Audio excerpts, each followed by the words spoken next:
Yeah, just buy some. I'll reimburse the money. This is the family show, so yeah, I need to be able to behave. And this is the beauty of a podcast is you don't have to be too formal. This is right. So yes, you're telling me about the innocents that were at Radio 3.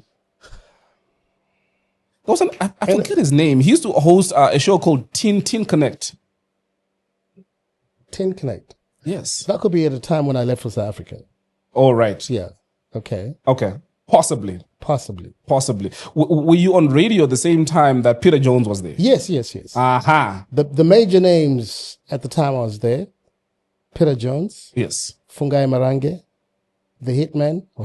Yes. Ngende. Yes. Mr. Cool, Kudzimarudza. Our boss was John Matinde. John the Boss Matinde. I remember that. Yeah, oh my yeah. God. Yeah. So you were very, how young are you? How young are you, Al? So 2 days ago, I turned 40. Okay. Yeah. So the story about radio in Zimbabwe, we had just got an independent in 1980. Mm-hmm. They needed a radio station that would be able to aspire young Zimbabwe because predominantly black people at the time were rural folk. So there was a lot of urbanization that was taking place. So radios were a preserve of white people. There was Radio 1, which was just for white people. Yep. Radio 2 was called the Black Service. The Black? Yeah, the Black Service, which spoke in vernacular languages.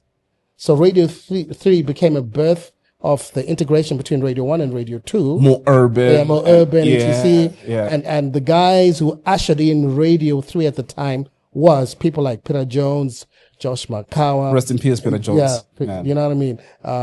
And John the Boss himself, he was the boss of the radio station. Right. 1980. And really what they were trying to do is they were trying to blend Chivet and Chirungu. Do you know what I mean? Yeah. And be able to mold a new It's the same thing. You just say the same thing. Is You it? said Chivet and Chirungu. It's the same thing. Chivet and Chona. Yeah, there you go. Yeah. Yeah, so it was quite an interesting formula, but it worked. Yeah. 1980, that's when Bob Marley came into Zim. Yes. Did you attend? I don't know how old you are. I did. I was a little man. You watched the Bob Marley performance? Yes. No. I watched Bob Marley. I watched Michael Jackson. I was not able to watch James Brown. James Brown? Why? I was too young. By the time I went to the States, James Brown was no longer performing, etc. So if I had perhaps got into the business earlier, I would have done the three. Bob Marley, Michael Jackson, James Brown. I'm going to continue with your introduction just now because I haven't even said your name. So from the streets of Harare to the skyscrapers of Johannesburg, from ZBC studios and the biggest stages in South Africa, Tich Mataz rose from a flow manager. Yes. Do people know about this? I don't think they do.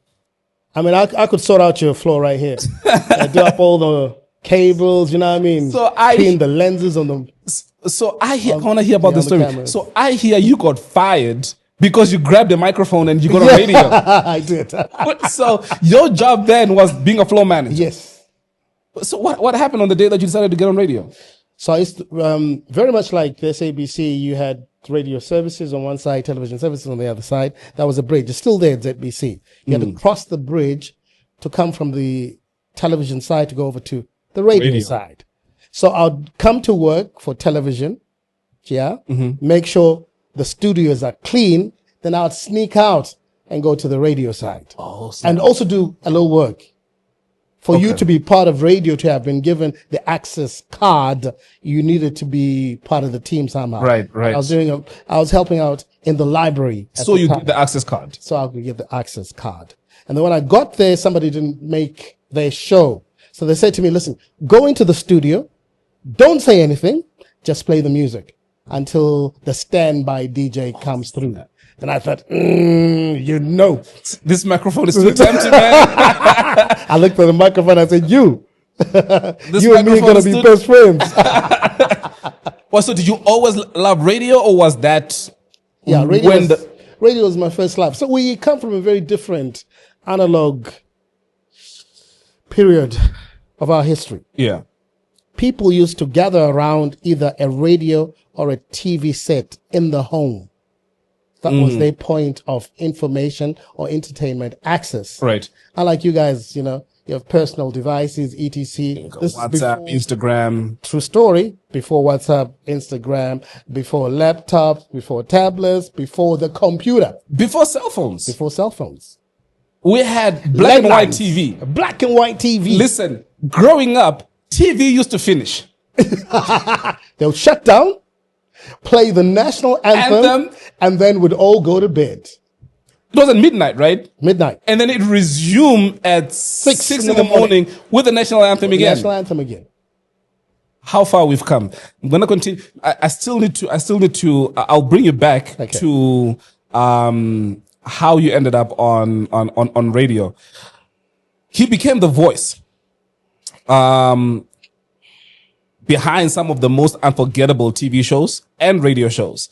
He commanded an audience across borders. He opened 2 successful entertainment spots in Hillbrow and Senton. I don't know if that is true, or maybe it was just one of them. He built a lifestyle empire that entertainers only dreamt of. He interviewed legends. He introduced international acts. He became a cultural force in Zimbabwe and South Africa way before social media existed. He lived an incredible life full of highs, fame, business success, properties, influence. He walked through fire, controversies, court cases, deportation, reinvention, yet every single time that he was counted out, he rose again.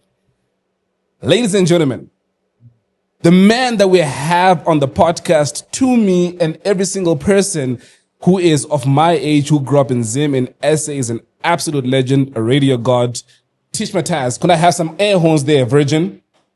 Yay! Tich, Salute. welcome to the Z podcast. Thank you, man. The first time that you were here, I got a call from somebody from Hot FM. Yes. And they said, do you know that Tich is around?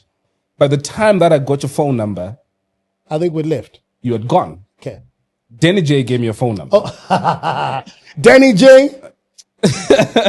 I'll see you when I get home. And my co-host, who's in Cape Town right now, then texted me earlier in the week and said, guess who's going to be in the country on Friday? I said, who is? He said, Tich. Oh, yeah. And he's also a radio DJ. Okay. And anybody who's been in radio absolutely idolizes you. And he thought he would be here for this, but unfortunately he couldn't. So we're going to have to do this again when it comes back. We're going to have to do it again because apparently you've been coming back and forth. Yes. What's making you? Well, you know, the funny thing is Zambians are really close to Zimbabweans. Yes, that's You true. know? We look the same. We sound the same. We sound the same. We literally are. We were brothers. one country. We were one country. Including we were Malawi. Rhodesia, Nyasaland, which comprised of Malawi, Zambia and Zimbabwe. Zambia. Yeah. And that was 1907, the British Protectorate.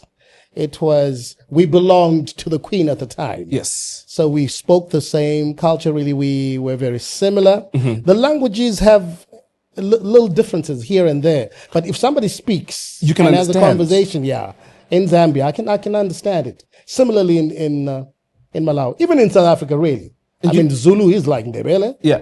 You Right. know? Right. There is also Ndebele too in South Africa. Yes, Yeah. there's Ndebele in South Africa. There's Venda, which is very similar to Shona as well. Yeah. And the story has it that Shaka Zulu was having this huge fight and one of his commanders broke away many, many years ago. They then walked from South Africa, which is KwaZulu-Natal, all the way down to Bulawayo. Sure. So it was a breakaway from... That was a mad walk. That was a mad walk, and this is why the language of the culture is very similar. Yeah. Yeah. But, and you know what's crazy? This is what shows you how beautiful these three countries were, because the little that I know about history is when Ian Smith, I think he's the one that was heading the delegation, if I can call it that, when he saw the beauty of Zim and Zambia and Malawi, he then decided to perform a coup against England Yes. and keep this for himself. Yeah. Do I have that correct? Yes, correct. And sanctions were imposed against him for this. Yeah. And there is a time the British government sent a delegation to go fire him To fire him. in Zimbabwe. And when they got there, he chased them out. It's mine now. Rhodesia belongs Like, you're coming to fire me? Yeah. You and what army? Ladies and gentlemen, Elson is out of the door, and I'm the new presenter. This is mine now. Yeah. Rhodesia was after Cecil John Rhodes, right? Yes, it was named after Rhodes. Yeah. And I think, if I am correct, they used to choose like a governing unit. And at the time, Rhodesia was then taken over by Ian Smith. You know, I think they sat together and they said, listen, we can have this to ourselves. Yeah. I want to go back to a baby Tich. What does that look like? Where was Tich born? What area? What are the family? You know, they call us a very special generation because our history is so cultural. You know, our parents came from rural dwellings, rural settings. They were perhaps the first black people to become urbanized. So I know of rural folk or rural living. Yeah. But we're quickly urbanized. Right. And I remember my father was a very successful businessman, and one of the things that he did, and which complemented who I am in terms of the way that I present myself or even speak. I was the first black student at an all-white school called Ruzawi College. You know, because he had the bucks. He was buxed up. Right. You know what I mean? So it helped me out. But you see, I can relate. I can relate to old folk. I can relate to my parents. I can also relate to youngsters, you know, because I got to travel the world. You know, people in the States, in the UK, you name it, all across Africa. I travel quite a bit as well. So we are an exposed generation. Where did you grow up? I grew up in Highfields.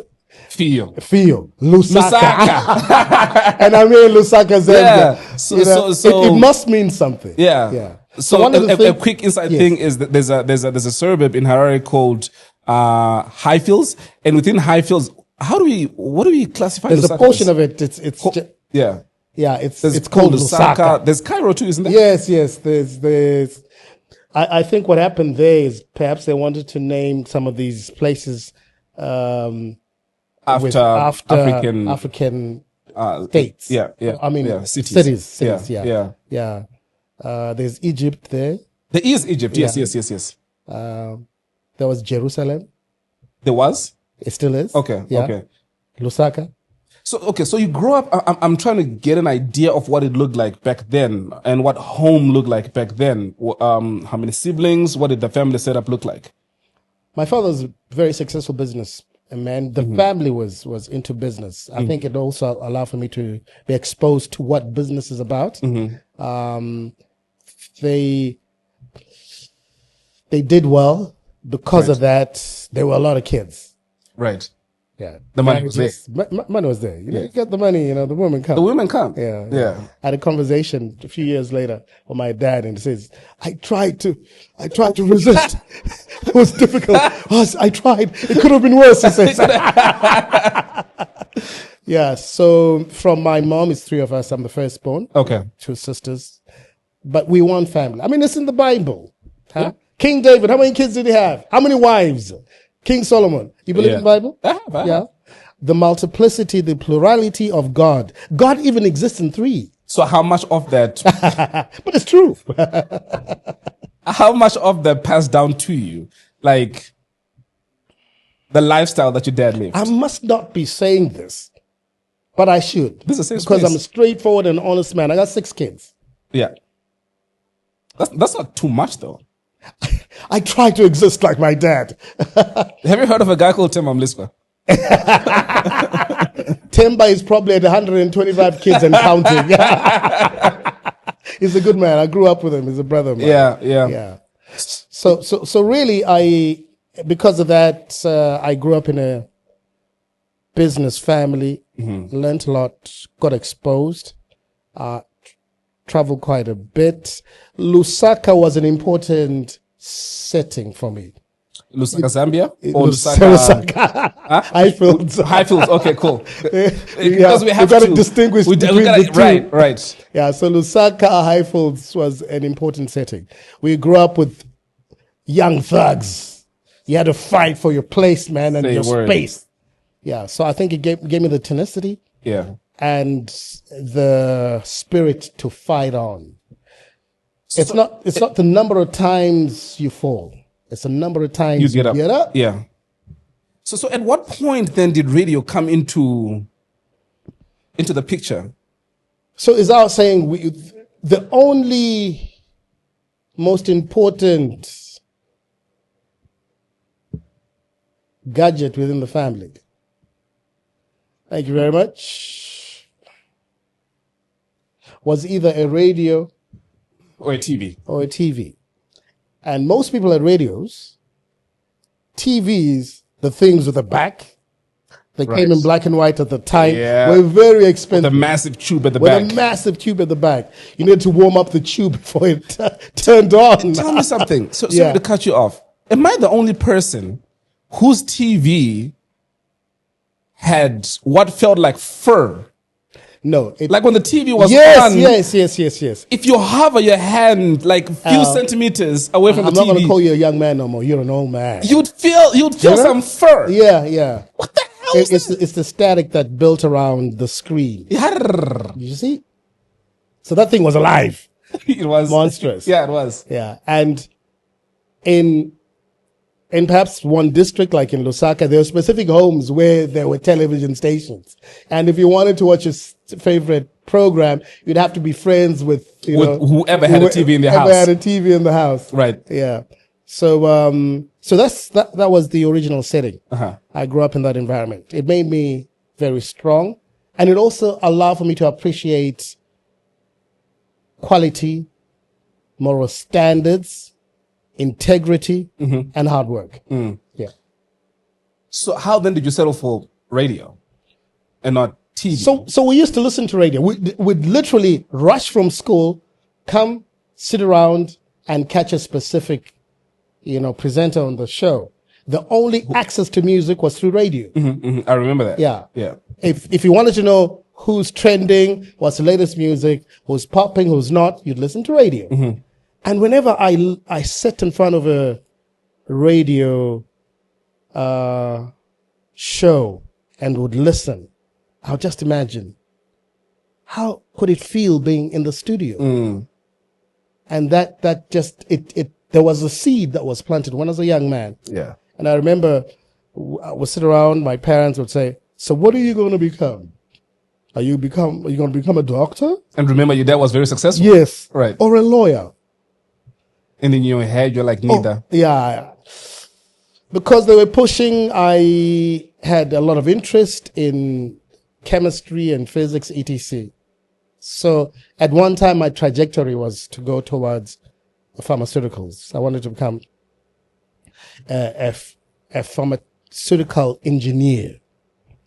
I started for that a little, but because of the pressure I then had to endure, having to share my time between school and the entertainment field, I decided to switch. So I went on to radio and television, and this is who I am today. And at that point, your father disowned you. He did. Did you For really? a minute, yeah. He says, this one, he does not listen. I sent him to private schools just to become a DJ. This is it. Because that's what they reduce that to. Yeah. Just to become a DJ. Then after a while, people started talking to him about his son, and then I remember a very special conversation. We're sitting in his car and he looked at me. He says, so are you okay? And I said, I am. He says, you seem to be doing well. So people like people who talk. So people like people who talk. And I said, no, Dad, it is more than talking. Right. He says, okay. All right. So what you going to do next? What you going to do next? Yeah, with your life. Also, he thought this was just like a transition. Yeah. I said, this is what I want to do. He says, okay, go ahead. So he finally gave you a blessing. Yeah. So the way you then got into this is, you got to ZBC and you got a job as a flow manager. Yeah. That's what you... That was the only thing available. Okay. It's like wanting to go to work for NASA. Yes. You take what they give you. Right. So I went there and I said, I want to be either on camera or on radio. They said, No vacancies, dude. I said, what's available? I said, okay, floor? You want to work the floor? What does that mean? Like just mop the floor? So what a floor manager does is they work with the producer or director to Right. ensure that the floor is well prepared to ensure when the cameras roll, there are no hindrances, there are no problems. Got it. You're a smart maid or a smart garden boy. Right. Just a fancy title. Yeah, fancy title. So now we've come full circle.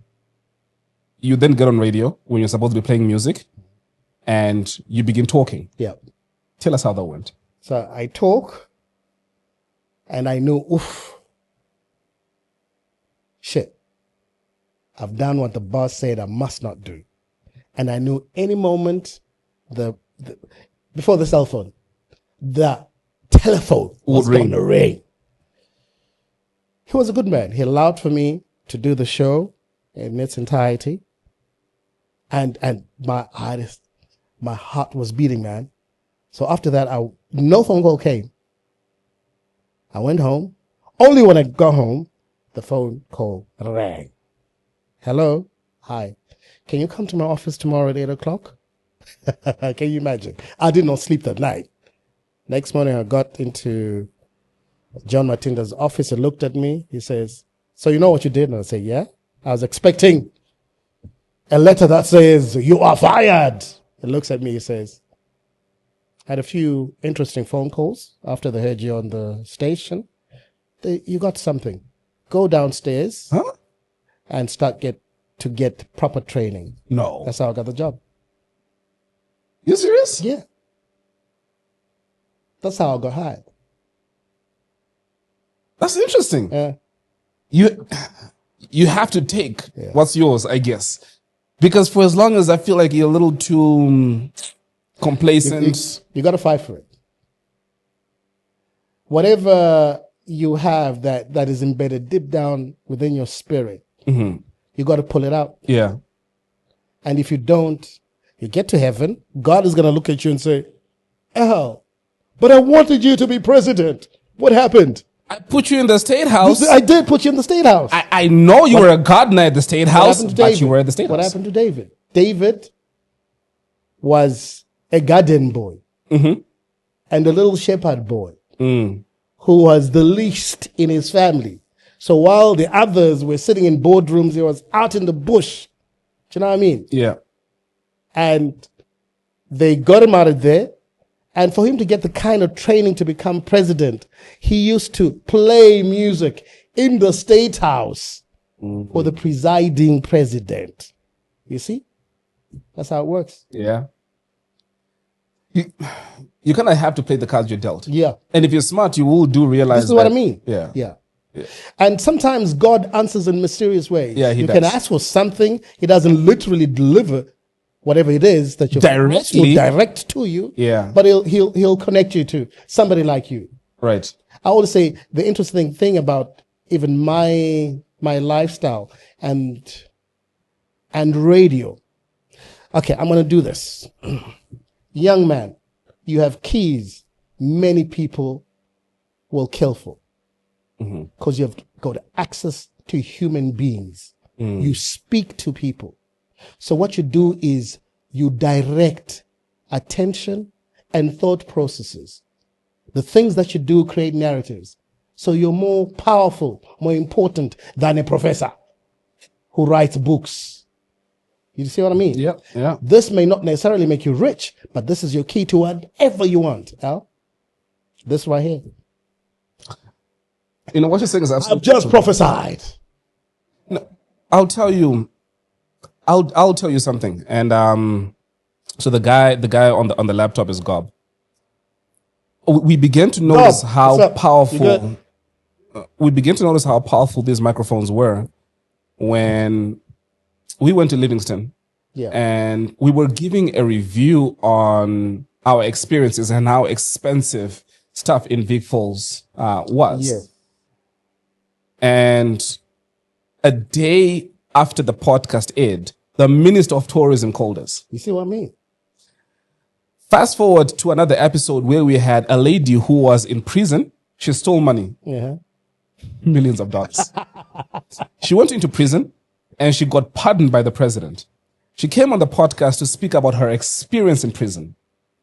And she made so many allegations about how things in prison are. Yeah. About 2 or 3 days after that, we got a call from the Minister of Justice. Wow. And he says, I want to defend. I see. You see what I'm talking about? So we began to notice to say, guys, we're not just speaking to 2 or 3 people out there. So let me ask you, why do you find that at every broadcasting institution there are soldiers there? Right. And if any coup is to happen, there's key places that they would target first. This is exactly what I'm talking about. It's been the same, happened in Zim. It happens everywhere, all across Africa. It just happened this previous week. Is It that did. Guinea-Bissau? Yes, in Guinea-Bissau. Yeah, So this right here is serious power. that is true. Yeah. That is true. So you had your run in Zim. How long were you on radio for?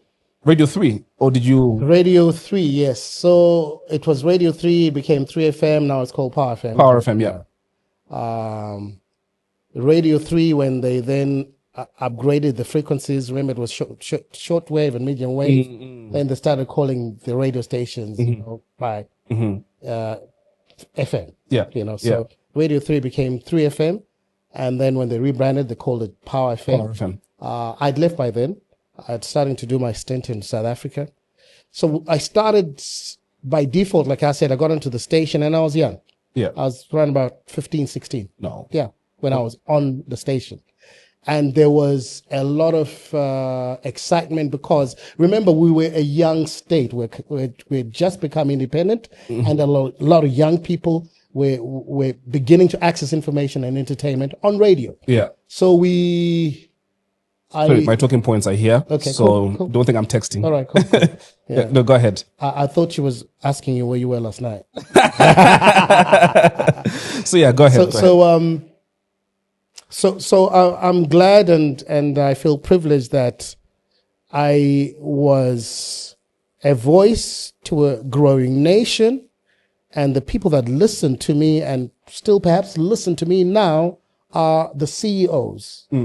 They are the managers. They are the, huge and successful proprietors, and they are the decision makers today.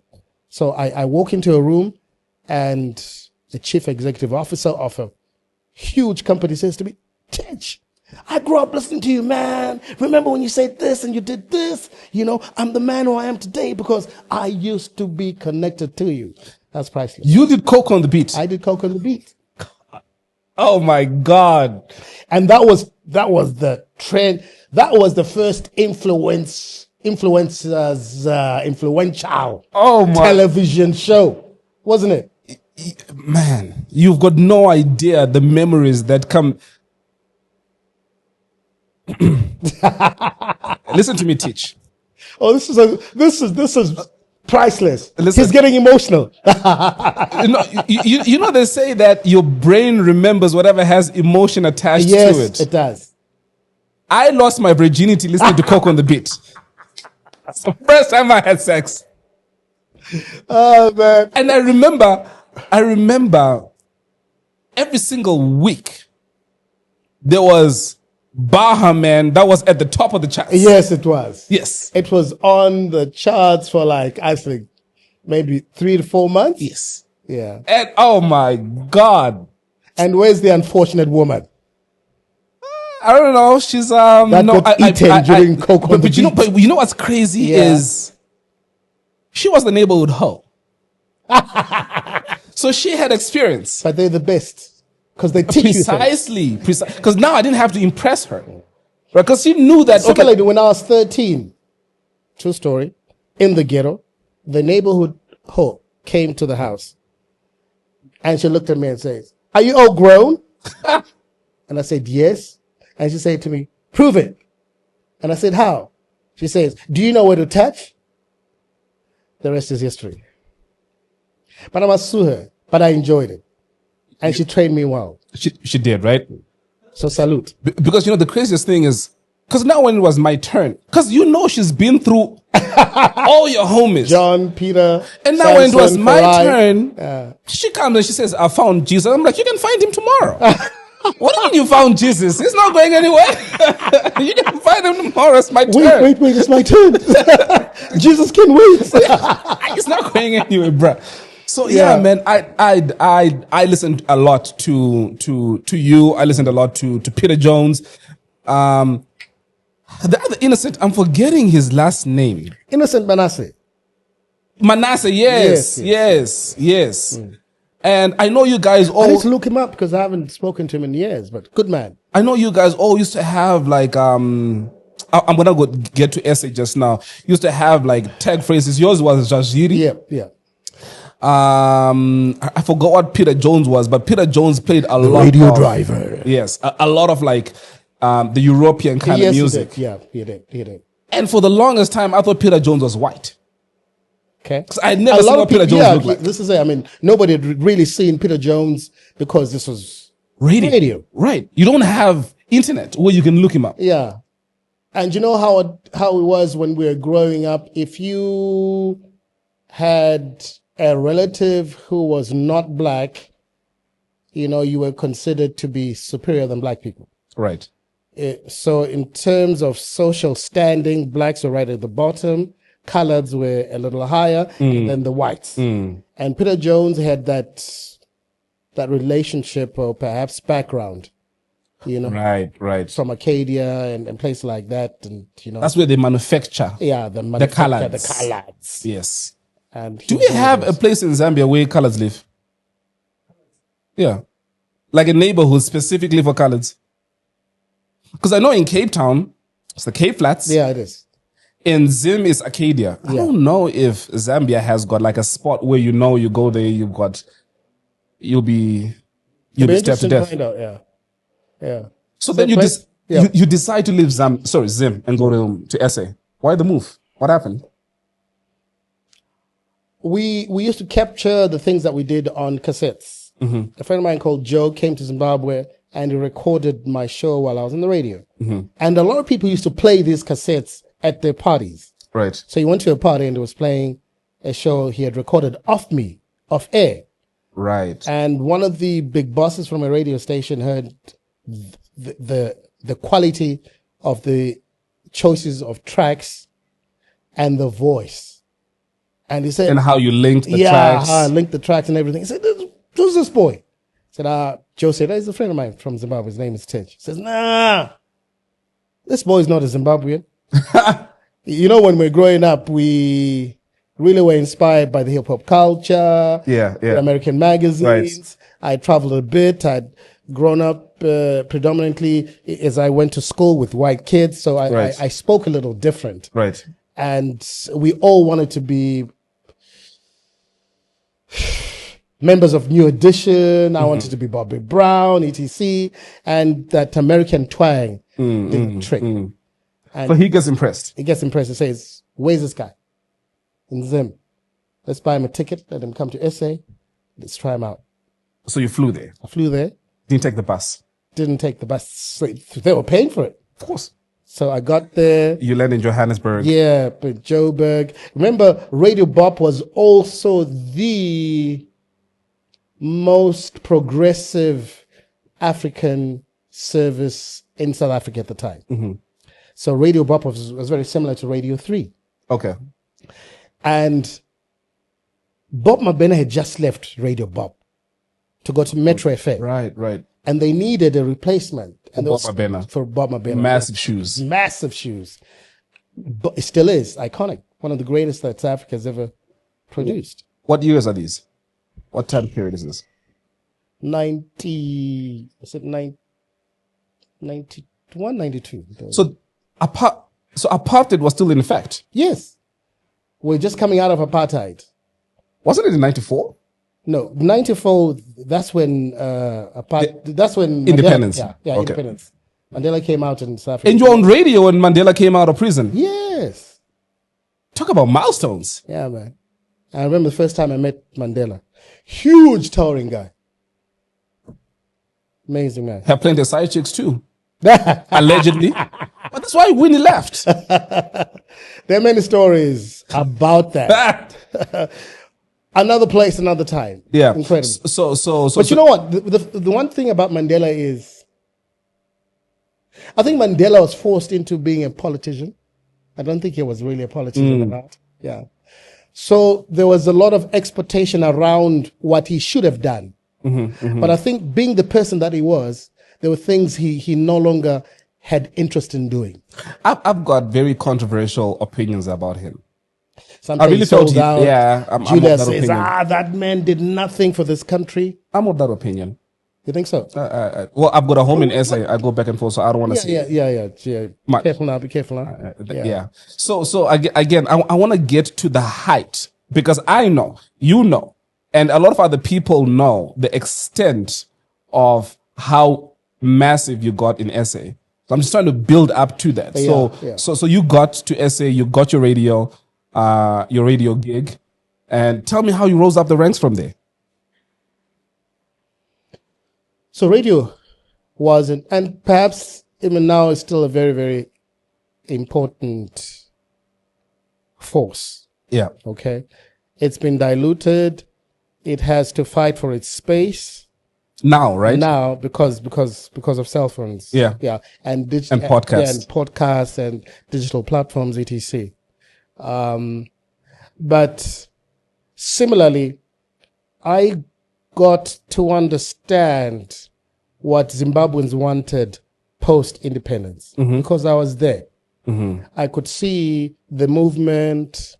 I could see the hunger to improve lifestyles, education, social status. And it almost became like a replay when I was in South Africa. Mandela comes out, that hunger is there. So it's not like a replay of what happened in 1980. Exactly. It was a replay of what happened in 1980. And I remember specific individuals having become overnight successes because they represented something. They became the example of what can be achieved post-independence. And I could see the gaps in South Africa, Right. But first and foremost, I want to thank God. I mean, he made it happen and made it possible. Yeah. And till this day, I see an unfinished story, And I also see how eventually everything will fall into place. As we mentioned in this podcast, we are one people. Yeah. It benefits others to separate us. Yeah. There's specific people that benefit from the separation. That, correct. But in terms of social fabric, Africa should not be separated out. That's absolute madness. Gaddafi died with that ideology. This is serious fuckery. Yeah. It should not happen. We are one people. We are one state. Africa needs to move as a unit. Yeah. And if you're African and you see a brother from Africa and call them foreign. Julius Malema keeps saying the same thing. Speaking about Ubuntu. You got so big in SA. I alluded to this in your introduction that you had at a club. I don't know if it was Hillbrow or Centon or you had both. Rosebank. And it became so massive. It became so popular. And that's the thing with Zimbos, guys. I was listening to King Kandoro and he was saying, see, the problem with us is that when we go to a foreign country, we don't want to open a small little humble tuck shop. Yeah. We want the tuck shop in the streets. Look at the president of MTN. Yeah. Ralph. I think it's the VP for Google. Is it? I think. Yes. He is the VP. VP for Google is Zimbabwean. We have Zimbabweans at NASA. We have Zimbabweans in the political arena in the States, in Canada, in Australia. Not only that, but here's the biggest mindfuck. Have you ever Googled Britain's first black billionaire? Have you ever Googled that? It's Strive. Yeah. He goes there and he becomes Britain's first black billionaire. Yeah. A Zimbabwean And guy. I kid you not, give Zimbabwe 5 years, it'll have more than 10 billionaires. I believe that. More than 10 billionaires. Because right now I know a couple. I see the play. Right Yeah. now I know Yeah, a couple. I see They the don't play. declare their wealth for obvious reasons. Yeah. You know, having been part of the movement of empowerment in Zim, I can tell that in this area, in the areas of mining, there's going to be a couple of billionaires. In telecoms, you already have Strive. In the areas of agriculture, there's going to be a couple of billionaires, because Zimbabwe is going to. It used to be the bread basket of the region. Yeah. And so it shall become the bread basket of not just the region. The investors coming from Asia, Europe, the Americas, because God has blessed us with the right kind of soil and weather. There's going to be billionaires in infrastructure development. There's going to be billionaires in technology. There's going to be billionaires in manufacturing. I absolutely agree with you on that. In Zim. I saw when Dangote came to Zim. This is it. And he Why made... did Dangote come to Zim? In SADC. But here's the most interesting thing. Yes. Not only did he come to Zim, but he signed agreements during that meeting. A week after he left, an implementation team landed in Zim to begin to implement the contracts that got signed. Yeah. So I absolutely believe you in that regard, because there's quite a lot that I feel Zim has had to offer in the region in terms of education, and everywhere I go, I'm pretty sure the same thing for you as well. They do speak about the education that Zimbabweans have brought all over the place. And thanks to Bob for that. Yeah. Because we've had, I think, an extra year or an extra 2 years in school. And I think Zim also dedicated a bulk of the budget to education. Education. More than health, more than military. This is it. Education excellence in Zimbabwe is the bedrock. Yeah. It is the basis of who we are. Yeah. You know? So I'm going to say to people, because I don't want to keep repeating, because I'm sure you've answered the same questions over and over again. So for some of the questions that I didn't ask, it is deliberate. And please go to the Danny J Show and just type in Tich Mataz. After you type in Danny J Show, you'll see the podcast. He speaks about a bulk of the other things that I didn't touch on. So deliberately, I just didn't want to keep duplicating the questions. So I'm plugging Danny J's show here. I think that was like sometime last year. Yeah. So yeah, you did touch quite a lot. I was going to ask about the deportation, and if you think that was as a result of you being as big as you got. And there is now that, who is this guy who has come here and he is now living the lifestyle that us locals either don't afford? Yeah. Do you think that could have played a part in it? Yeah, part of it. You think so? Hey. Yeah. However, I think this is all part of a grand master plan. Yeah. Yeah. The things that are happening in South Africa right now are not just about South Africans.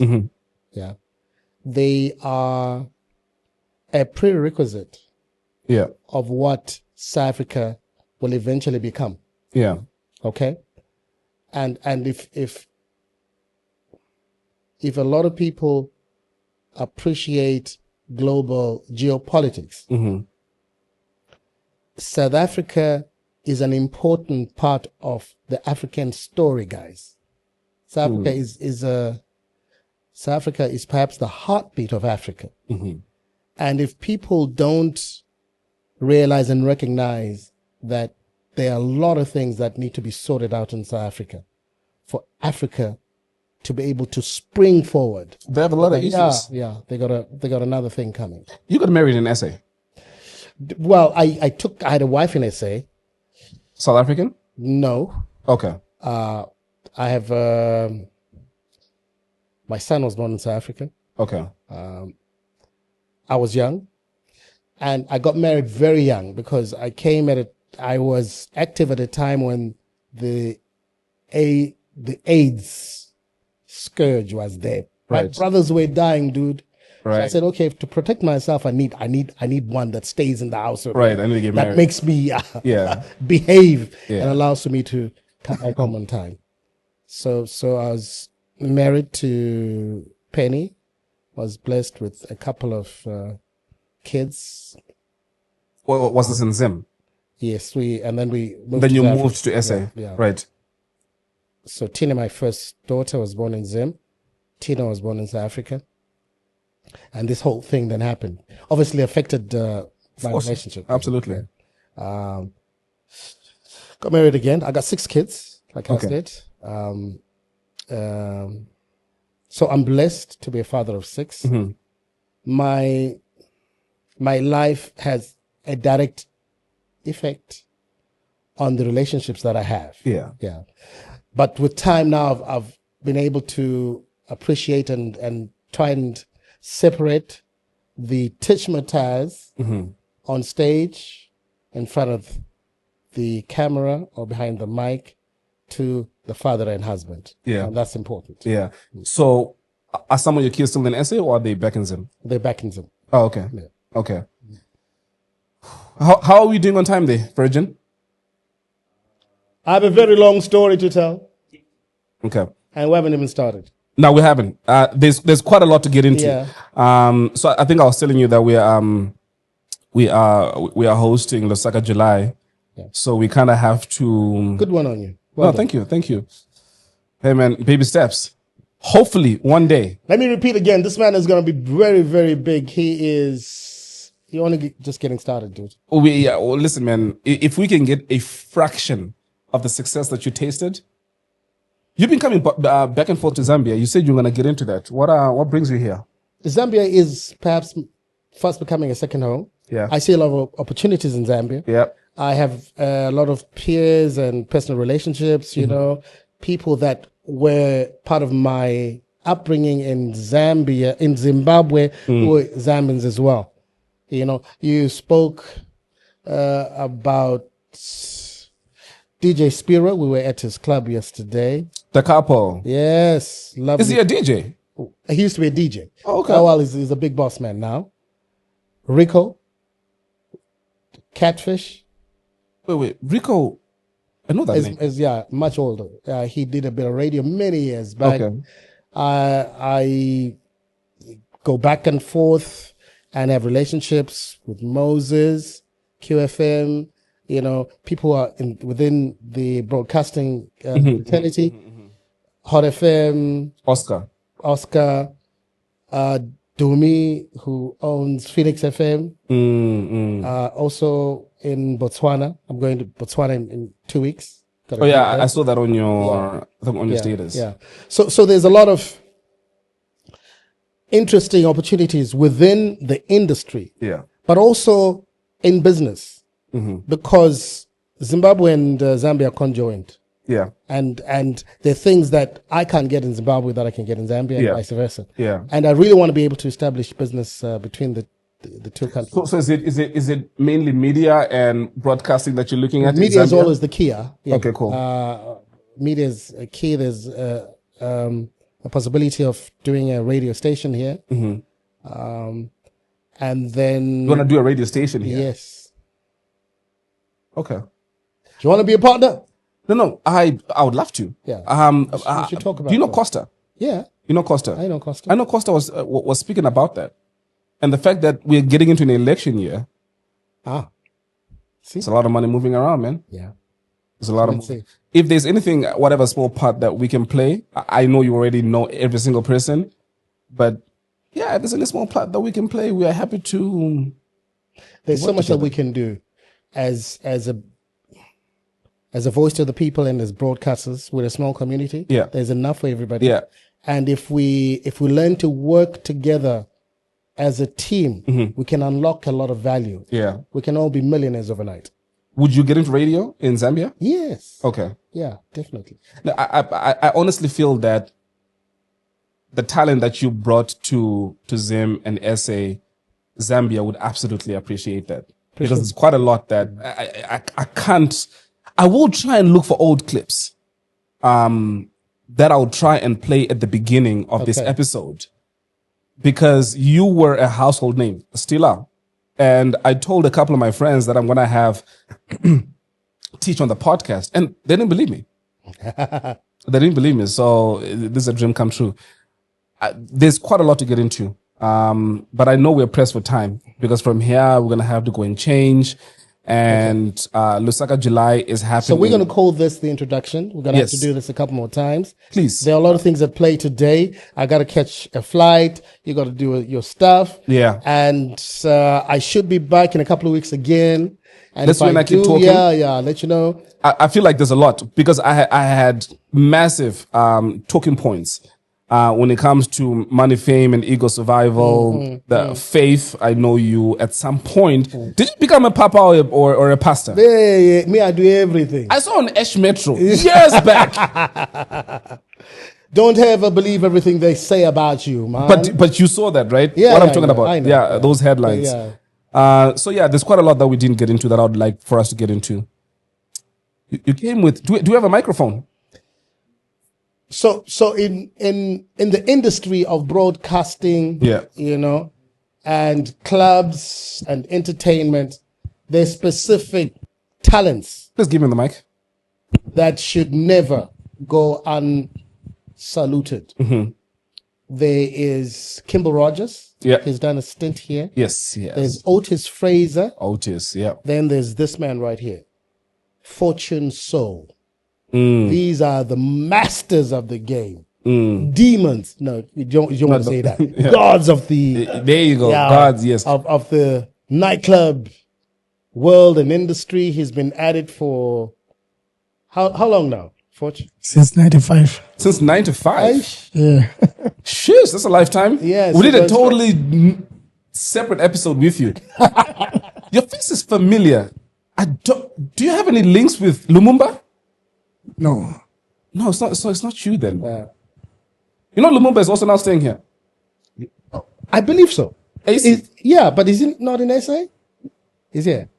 I don't know if I just blew up his spot. This is AC now. I know where you are. I don't know if I just I blew know up where his you live. I'm coming to your house. Yeah. He's a talented man. Good man. Talented. Yeah. he Absolutely is. gifted. So I know he's back and forth between here and Zim. Yeah. Were you doing something at the quorum? Because I think I saw something at the quorum that had to do with you said Fortune Soul, right? Yeah. No, we're at 80s Lounge in Avondale. Oh, right. Okay, cool. Yeah. Cool. So are you, whatever you're doing, is it similar to what Tich will be doing, or are you doing something We normally different? do gigs together. Okay. Yeah. So we're at Ada's Lounge together. Okay, cool. We've been talking to various other people. They love what we bring to the table. As you're saying, it's different from what is already here. Yeah. You know, there are a lot of great old school DJs Yeah. in Lusaka, Zambia. But you know, the funny thing is when we were on Radio 3 was the biggest station I remember in that. surrounding borders in Zambia, Copperbelt, places like that. So the people that used to listen to radio in Zambia listened to Radio 3. Wait, hold on. Radio 3 in Zim used to broadcast here? Yes. Are you serious? Didn't know that. That's No, a I fact. didn't. Did you know that, Gob? Or you were in Bonn then, were you? I'm at 2000. Were you Are you born after about to 2000? Huh? 19 what? When were you born? I see. That's when he started his career. That's when he was a DJ. You know? Yaks. No, listen, man, we're gonna have to do this again the second time when you're back in. Yeah. There's quite a lot that we left on the table. Yeah. So I greatly appreciate this. Thank you so much, my man. Thank you. A couple of things I want to say. Yeah, sure. I want to say that the relationship that Zimbabwe and Zambia share is an important one for the region and for all of us. We are better people because we've got a good relationship with Zambians. True. However, I am a Zimbabwean emissary. I have been asked to collect two very important concessions from Zambia. One, the Victoria Falls belongs to Zimbabwe. Not Zambia. We only no. This is true. We only allowed for you to use 5 liters of water from Victoria Falls, and you see. We already have I conflict. don't know if you want to start that argument because this is an argument that has been spanning for centuries. And the last thing, the letter Z belongs to Zimbabwe. So from today, Zambia must be called Ambia. Z must be silent. because Zimbabwe, as you can tell, Zimbabwe, like Robert Mugabe would say, Zimbabweans You know, there's one thing that I owns the letter Z. when it comes to branding, there's a couple of things that I don't understand why Zambia did what they did. I'll give you an example. Where Victoria Falls is, right? The monument there is the falls, Victoria Yes, Falls. yeah. The town on the Zim side is called, Victoria Falls. the town on the Zambian side is called Livingston. When an American wants to go to Victoria Falls and they Google hotels in Victoria Falls, guess where they're going to get taken to? Victoria Falls. But you know the funny thing? The view is better from the Livingstone I side. agree with you. There's more water on the Livingstone side. I'll do you one better. Yeah. The dam, Yes. the largest man-made lake, Yes. is called Lake Kariba. Kariba. Yes. The town on the Zim side is Yeah, called, Kariba. the town on the Zambian side is called Siavonga. When a tourist wants to go and see Kariba Dam, when they type in Kariba, it gives them a, town a location local. in Zimbabwe. Yes. So from a branding perspective, I don't know. I can see the Minister of Tourism calling you, my brother. Yeah, man. Chanawi. Until next week, ladies and gentlemen, this has been an incredibly special episode for me. We're going to have... the Lusaka July episode will most likely be on Facebook. I don't think this is going to be on YouTube, but this will be available on Apple Podcasts, on YouTube, on Spotify, wherever you've been getting the podcast. Big shout out again to brothers. Big shout out to Techno. We greatly appreciate what you guys have done for the podcast. Until next week, deuces. Okay.